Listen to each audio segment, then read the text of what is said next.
ராஜேஸ்வரிக்கு நம்ம மல்லி வெண்பாவ கூட்டிட்டு வந்தாங்க இல்லையா? அந்த ஒரு விஷயத்துல தலகால் புரியாம இருந்துட்டு இருக்காங்க.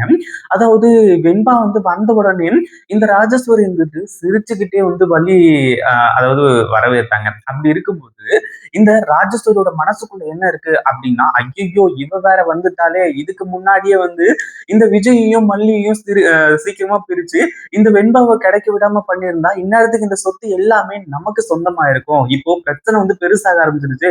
இந்த வெண்பா வந்துட்டா, இனிமே நம்ம நினைச்சது எதுவுமே நடக்க போறது கிடையாது அப்படிங்கிற மாதிரி சொல்லி, இந்த ராஜேஸ்வரி பயங்கரமா கதறி எழுதுகிட்டு இருந்தாங்க. ஆனா கடைசியில அவளுக்கு இப்படி ஒரு வாய்ப்பு கிடைக்கும் அப்படின்னு கொஞ்சம் கூட எதிர்பார்க்கவே இல்லை. அதாவது வெண்பாவ மல்லி காப்பாத்தி கூட்டிட்டு வந்திருந்தாலுமே கூட, இப்போ மல்லி மேல விஜய் கோவமா இருக்கிற ஒரு விஷயம் ராஜேஸ்வரிக்கு தெரிஞ்சு போச்சு. அதே மாதிரி இப்ப என்ன ஆச்சு அப்படின்னா, இந்த ஒரு பிக்ஸ் வர்றத, அதாவது வெண்பாவுக்கு பிக்ஸ் வருது இல்லையா, அந்த ஒரு விஷயத்த வச்சு வெண்பாவோட கதையை முடிச்சிட்டோம் அப்படின்னா, அதுக்கப்புறம் விஜயோட கதையும் முடிஞ்சிரும், மல்லியோட கதையும் முடிஞ்சிரும். இப்படி எல்லாருமே டோட்டலா முடிஞ்சுட்டாங்க அப்படின்னா, இந்த மொத்த சொத்துமே நமக்கு தான். இதுக்கப்புறம் சொத்துல பங்கு, இந்த சொத்து என்னோடதுன்னு சொல்லிட்டு விஜய் வரமாட்டான். இதுதான் நமக்கு இருக்கிற ஒரே வழி அப்படிங்கிற மாதிரி சொல்லி, ராஜேஸ்வரி கடைசியில இப்படிப்பட்ட பிளான பண்ணுவா அப்படின்னு கொஞ்சம் கூட எதிர்பார்க்கவே இல்லை. இந்த விஜய் இருந்துட்டு என் அக்கா சொல்றதுதான் வேத வாக்கு. ஏன்னா ஏற்கனவே அவங்க அக்கா இருந்துட்டு அவங்க அக்காவை ரொம்ப நம்பினாங்க. அவங்க அக்கா என்ன பண்ணாங்க, நம்ம விஜயோட மொத்த சொத்தையுமே அடிச்சு புடுங்கிட்டு வீட்டை விட்டு வெளியே போடா நாய் அப்படிங்கிற மாதிரி துரத்தி அனுப்பிச்சாங்க. அப்படி இருக்கும்போது நம்ம விஜய் இதுல உண்மையிலேயே நல்லவங்க யாரு, கெட்டவங்க யாரு, எதுக்காக மல்லி மேல கோவப்படுறோம் இப்படின்ற ஒரு விஷயத்த கொஞ்சம் புரிஞ்சுக்கிட்டு இருந்தாங்க, கொஞ்சம் யோசிச்சு பார்த்திருந்தாங்க அப்படின்னா பிரச்சனையே இல்லை. எல்லாமே சுமூகமா முடிஞ்சிருக்கும். ஆனா இங்க எல்லாமே தப்பு தப்பாவே நடக்க ஆரம்பிச்சிருச்சு. ஒரு பக்கம் ராஜேஸ்வரி சொல்றத மட்டும்தான் இந்த விஜய் கேட்க ஆரம்பிச்சாங்க. ஏன் சாப்பாடு கூட விஷத்தை கலந்துருவான்னு கூட பார்க்காம இந்த ராஜேஸ்வரி சமைக்கிற ஒரு சாப்பாட்டை தான் சாப்பிடுவேன்னு சொல்லிட்டு சாப்பிட்டுட்டு இருந்தாரு.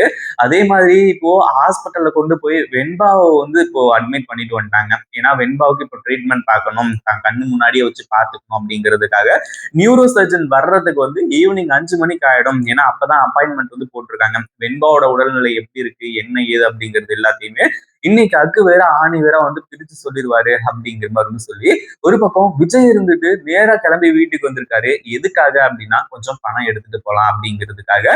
அந்த ஒரு டைம்ல தான் இந்த ராஜேஸ்வரிக்கு எல்லா விஷயங்களும் தெரிஞ்சிருக்கு. அதுவும் இல்லாம விஜய் மல்லி மேல பயங்கரமா கோவம் இருக்கிற விஷயம், அதே மாதிரி இப்போ வெண்பா ஹாஸ்பிட்டல்ல உயிருக்கு போராடிட்டு இருக்கிற விஷயம், இதே மாதிரி பிக்ஸ் வந்துட்டே இருந்துச்சு அப்படின்னா வெண்பாவை காப்பாற்ற முடியாது அப்படிங்கிற மாதிரி டாக்டர் சொன்ன விஷயம், இது எல்லாமே அதாவது வெண்பா இறந்துட்டாங்க, அதாவது வெண்பாவை கொன்னுட்டோம் அப்படின்னா அதுக்கப்புறம் மல்லி எல்லாம் இருக்கவே மாட்டான். ஏன்னா ஏற்கனவே விஜய் பயங்கரமான ஒரு கோவத்துல இருக்கான். இப்போ வெண்பாவோட நிலைமைக்கு காரணம் மல்லி தான் அப்படிங்கிற மாதிரி சொல்லி, அதையே நம்ம உண்மையாக்கிடுவோமே அப்படிங்கிற மாதிரி சொல்லி, நம்ம விஜய் வர்றது தெரியாம இந்த ராஜேஸ்வரி ரவிக்கு போன் பண்ணி இந்த விஷயத்த பத்தி எல்லாத்தையுமே சொல்லிட்டு இருக்காங்க. எப்படா என் தம்பிய இந்த தம்பி கிட்ட இருந்து இந்த மல்லியை பிரிப்பேன் அப்படிங்கிற மாதிரி சொல்லி நான் எவ்வளவோ பிளான் பண்ணிட்டு இருந்தேன். ஆனா கடைசியில இப்படிப்பட்ட வாய்ப்பு எனக்கு கிடைக்கும் அப்படின்னு கொஞ்சம் கூட எதிர்பார்க்கவே இல்லை. இதுல எனக்கு சின்ன உதவி செய்யுங்க மிஸ்டர் ரகு, உங்களுக்கு 1 கோடி ரூபாய் உங்க பேங்க் அக்கௌண்ட்ல நான் போட்டு விடுறேன் அப்படிங்கிற மாதிரி சொல்லி ராஜேஸ்வரி பம்பர் ஆஃபர் கொடுத்தாங்க. என்ன சொல்ற ராஜு, நீங்க சொல்றது உண்மையா அப்படிங்கிற மாதிரி கேட்கும்போது, நான் என்ன பண்ணணும்னு சொல்லுங்க அப்படிங்கிற மாதிரி சொல்றாங்க. அதாவது என் தம்பியோட பொண்ணு வெண்பா உங்களுக்கு நல்லாவே தெரியும். வெண்பாவை இப்போ எஸ்ஜி ஹாஸ்பிட்டல்ல கொண்டு போய் சேர்த்திருக்காங்க. அவளுக்கு அடிக்கடி பிக்ஸ் வர்ற மாதிரி இப்போ ப்ராப்ளம் ஸ்டார்ட் ஆயிடுச்சு. அதே மாதிரி யாருமே இல்லாத நேரமா பார்த்து வெண்பாவோட கதையை முடிச்சிட்டீங்க அப்படின்னா, அதுக்கப்புறம் விஜய் மல்லி மேல கோவத்துல வெண்பா செத்துட்டான்னு சொல்லிட்டு மல்லி மேல கோவத்துல மல்லி அடிச்சு விரட்டிடுவான். அதுக்கப்புறம் விஜய் எல்லாம் ஈஸியா தூக்கி போடுறது ஈஸியா தூக்கி போட்டுடலாம். அடுத்ததான் இந்த சொத்து எல்லாமே என் பேருக்கு வந்துடும். அதுக்காக தான் இந்த பிளானு அப்படிங்கிற மாதிரி சொல்லிட்டு இருக்காங்க. அதாவது விஜய் இதுக்கு முன்னாடி ராஜேஸ்வரியோட குணம் தெரிஞ்சுச்சு. அப்ப எதுலையுமே நம்பல. ஆனா இப்போ இந்த விஷயத்த கேட்டதுக்கு அப்புறமா எதுக்காகடா இவ்வளவு நம்பணும் அப்படின்னு சொல்லிட்டு தன்னோட முகத்திலேயே காரி துப்பிக்கிற அளவுக்கு நம்ம விஜய்க்கு கோவம் வருது. ஒரு பக்கம் ராஜேஸ்வரி பேசுறதை கேட்டுட்டு எவ்வளவு கேவலமான ஒருத்தியா இருக்கா, எவ்வளவு பெரிய கொலகாரியா இருக்கா இவ, எவ்வளவு கேவலமான வேலையை செஞ்சிருக்கான், அதாவது என் பொண்ணை கொல்றதுக்கு பாக்குறா இவ அப்படிங்கிற மாதிரி சொல்லி விஜய் அப்படியே கொந்தளிச்சுக்கிட்டு இருக்காரு. அவருக்கு என்ன பண்றதுன்னு ஒண்ணுமே புரியல. அதே மாதிரி இந்த ராஜேஸ்வரியோட குணம் என்ன அப்படிங்கிறது முன்னாடியே தெரிஞ்ச விஷயம்.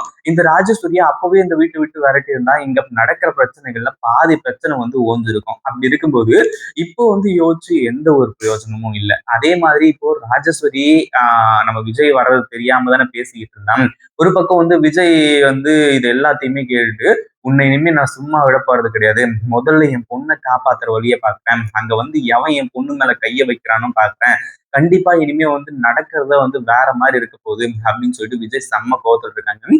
ஏன்னா இப்போ நேரா போயிட்டு அந்த ராஜேஸ்வரியோட சட்டையை பிடிச்சி எதுக்காக இப்படி பண்ற, என் பொண்ணை கொலை பண்ற அளவுக்கு உனக்கு என்ன கோவம் அப்படிங்கிற மாதிரி வந்து கேட்கலாம். ஆனா அதே சமயத்துல அந்த ரகுவை கையும் களவுமா பிடிக்கணும். ஏன்னா ஏற்கனவே வந்து சுடரோட கேஸ்ல அந்த ரகு சம்மந்தப்பட்டிருக்கான், இந்த ராஜேஸ்வரி சம்மந்தப்பட்டிருக்கா அப்படின்ற பல விஷயங்கள் இருந்துட்டு இருக்கு.